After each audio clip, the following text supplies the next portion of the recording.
Well, Dub Nation, it seems like the Warriors' pipe dream of all pipe dreams is officially dead, as Giannis Antetokounmpo wants to be a New York Knick, according to the bombshell report that was just dropped by Charania over at ESPN. We're going to break down that report and what it means for Golden State here over the next couple of seasons. And later on in today's show, we're already breaking down Steve Kerr making changes to the Warriors lineup here, specifically the starting five in just Game 2 of the Warriors preseason. First, though, let's talk about Giannis and the trade rumors that have been really circulating for a long time now, as ever since that championship with Milwaukee, it's kind of been pretty rocky road for Giannis and the Bucks. Did end up making the second round of the Eastern Conference playoffs in 2022 and hasn't won a playoff series since then. I think he's one of two players in the league that have averaged 30 points a game over the last 3 seasons and has not made the playoffs in all 3. Oscar Robertson did that in the 60s.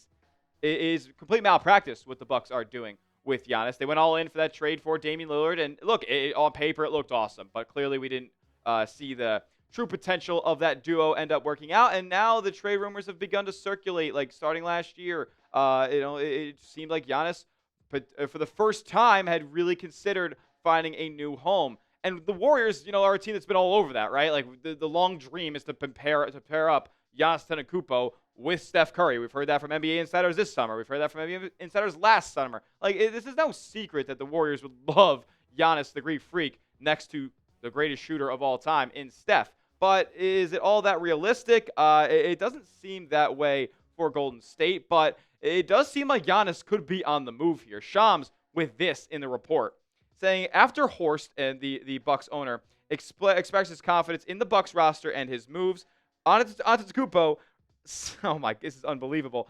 Giannis aired his concerns about whether his team could truly achieve championship contention, and he wanted to explore whether there would be an alternative path forward for both the team and the player. So, Giannis kind of wants out. Obviously, we know the Bucks aren't good enough. I know Lillard goes down with a torn Achilles, and there were a bunch more years left on the deal in Milwaukee, but so it's unfortunate we didn't get to see that come to fruition. Now you patch that wound up with Miles Turner, a bunch of Garys, and Kevin Porter Jr., Bobby Portis. Not really the team that I would pick to win the championship at least this season. So it feels like an inevitability that he will leave Milwaukee at some point soon. Now, from the Warriors' point of view, they would go all in. They would do whatever it takes in order to get Giannis. They would trade Jimmy Butler. They would trade Jonathan Kuminga. They would. Now, do I think they would do that at the drop of a hat? No, I think that they would probably have to see where they were at. If Golden State really wasn't seeing themselves a true contender with Jimmy Butler here over the next 2 seasons, then maybe they would consider making a move. But at the same time, would Milwaukee even be interested in a 36-year-old Jimmy Butler? Maybe they'd be interested in Kuminga, but as the headliner in the Giannis package, I don't know. But it doesn't really matter at the end of the day because he wants to be a Knick. Yeah, Shams saying this. He said, ever since the NBA draft combine in mid-May, Alex Saratsis, an Octagon managing director and Antetokounmpo's U.S.-based representative, has fielded rampant interest in Antetokounmpo and conducted serious due diligence on best possible outside fits should the star and his reps push to be traded from the Bucks. Several teams were discussed internally, but one emerged as the only place Antetokounmpo wanted to play outside of Milwaukee, the New York Knicks. Multiple sources with direct knowledge of the situation told ESPN. So he wants to be a Knick. It makes sense, right? Stay in the Eastern Conference. The Knicks got a treasure trove of big contracts to be able to swing to make a Giannis trade possible while still keeping a pretty good number of above average to star level players on their team. To pair him up with Jalen Brunson, it would be the best duo in the Eastern Conference. No ifs, ands, or buts about it. And there's probably a few reasons. There could be at least a few reasons why Golden State wasn't said as Antetokounmpo having a desire to go out west to the Bay Area. One being, Steph is much closer to retirement age at least. Maybe not retirement, but who knows? But retirement age than a guy like Jalen Brunson or some of the surrounding pieces in New York.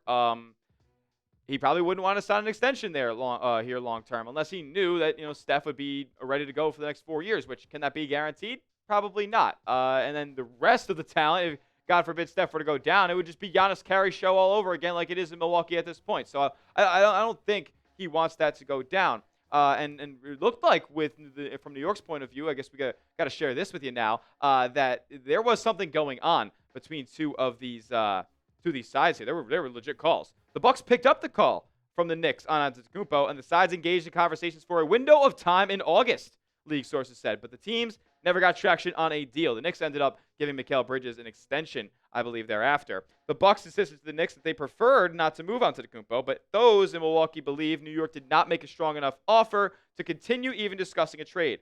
It's unclear how the Bucks would have responded to an all-out chase by the Knicks. I really wonder what that offer was. The multi-week process was described by one source with direct knowledge of the talks as an exclusive negotiating window. New York, for its part, believes the Bucks never were serious about entertaining an Antetokounmpo trade. Well, if we look at what the Bucks would entertain a Antetokounmpo trade for, and that's how we can kind of swing it back to Dub Nation here, the Warriors have way more of what Milwaukee would want than the Knicks do. I mean, think about it. Why would the Milwaukee? I know Giannis is the free agent 27, right? Like, he could just walk for nothing. But at the same time, what do the Knicks have? Like, what does Karl Anthony Towns and, OG Anunoby do for Milwaukee? Like, especially if you're trading Giannis to the Knicks.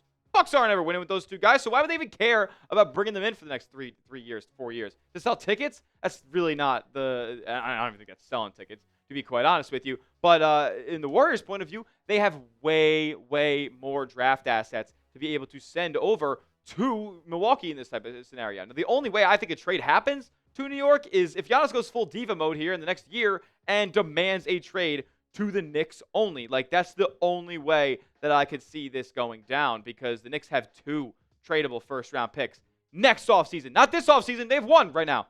Next offseason, they have 2. The Warriors have control of all 7 of their next first-round draft selections. So that means they can trade 4 unprotecteds, 3 swaps, the whole treasure trove. And maybe it would be just for a rental. Maybe Giannis wouldn't sign an extension in Golden State. A lot of teams that would trade a treasure trove for this type of rental. And what has Giannis been preaching this whole time? His number 1 priority is to win his 2nd championship, wherever that may be, Milwaukee or elsewhere. Well, I bet you 1 swing of the bat, 1 year in Golden State with Steph, they could go out there and make it happen. Would you guys give away the treasure trove? Because they would ask for everything. I don't care if it's a rental. I don't care if it's for long-term Giannis. Whatever you got, Milwaukee's taking it. And clearly that's what the signal is based on their conversations with the Knicks, who have absolutely nothing to give. Give it all up. Would you give all the picks? 4 unprotected, 3 swaps, whatever Milwaukee asked for. Would you give it all up for 1 year of Steph and Giannis? Why for yes and for no?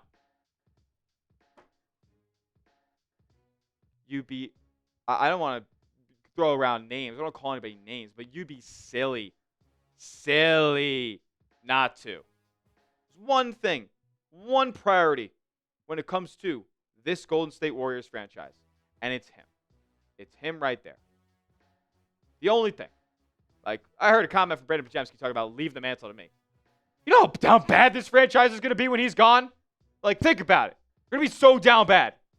1 year. I don't care. 1 year. Whatever they want. We'll go into the depths of hell for a decade. You get a ring with Steph and Giannis. Everything is okay. Now, next we're going to talk about that starting lineup change that Steve Kerr has already made here. Par for the course. Basketball is back, isn't it, folks? We'll talk about it in just a second. First, though, I got to tell you guys about our sponsor, and that is Prize Picks.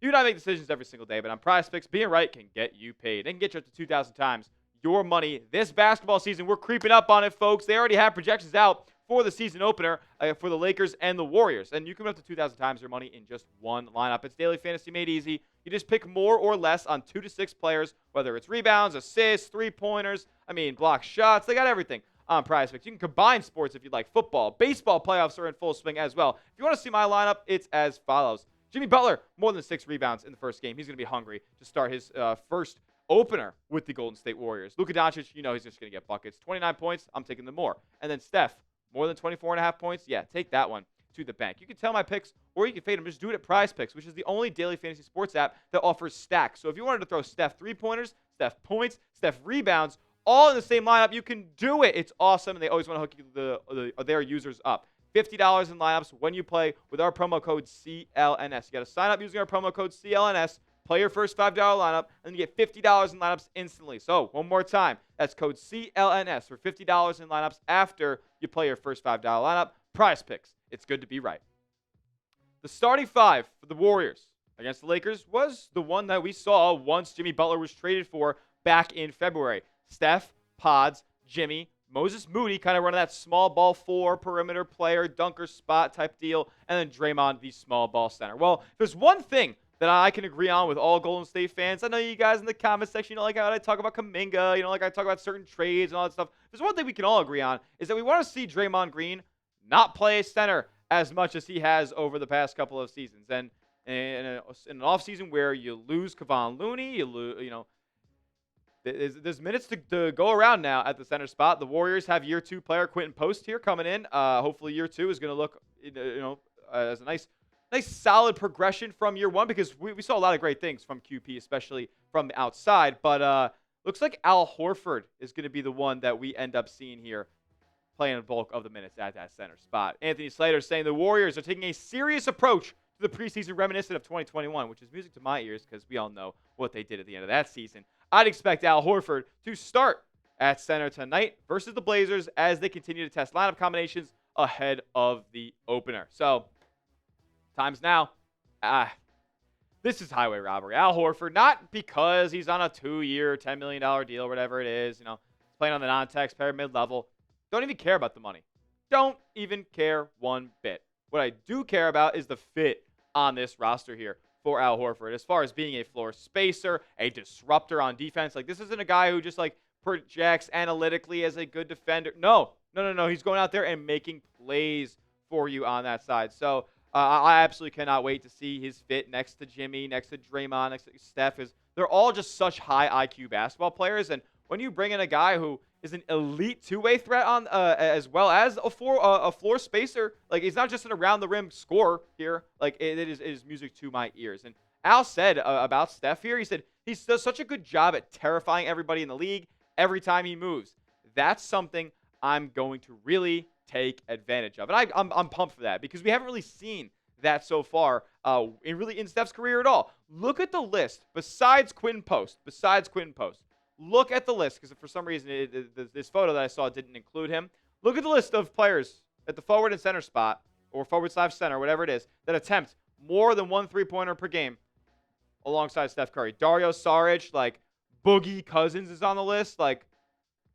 This is a real legit floor spacer here in Al Horford, who not only has the physical attributes still at age 39, but everything you want in between the ears and more. Always in the right spots defensively. Always making the right pass. Always making the right read. Doesn't turn the ball over. It is going to be just such a more well-oiled machine offensively and defensively for Golden State this year. 3 different free safeties back there in Horford, Butler, and Draymond. I mean, I'm really, really excited for this season. Just prioritizing his health, his minutes load, making sure that he's all good. So outside of Quentin Post, we've never, ever seen Steph with a true stretch 5 like this, and it's just a cherry on top that Al Horford rejects shots at the rim as well. Look, I got a challenge for you guys as we head out of today's show.